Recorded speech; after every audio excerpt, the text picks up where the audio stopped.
રંગપુર પોલીસની પ્રોહિબિશન મુદ્દે મોટી કાર્યવાહી। દર્શક મિત્રો, આપ જોઈ રહ્યા છો સરદારનો અવાજ। મોટી સાટલી ગામેથી પ્રોહિબિશનનો ગણનાપાત્ર કેસ શોધી કાઢતી રંગપુર પોલીસે મહત્વની કામગીરી કરી છે।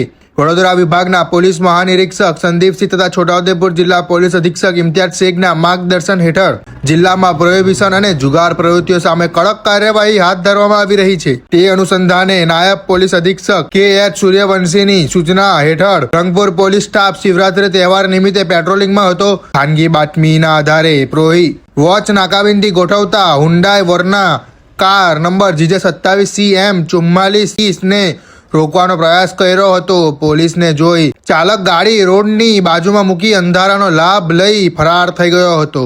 ગાડીની તપાસ દરમિયાન અલગ અલગ બ્રાન્ડનો ભારતીય બનાવટનો વિદેશી દારૂ તથા બિયર ટીન મળી કુલ 1505 નંગ કિંમત ₹4,37,763 નો જથ્થો તથા ગાડીની કિંમત ₹2 લાખ મળી કુલ ₹6,36,763 નો મુદ્દા માલ કબજે કરવામાં આવ્યો હતો। ફરાર આરોપીને શોધી પકડવા પોલીસ દ્વારા વધુ તપાસ હાથ ધરવામાં આવી છે। રિપોર્ટર શકીલ બલોચ દ્વારા છોટાઉદેપુર।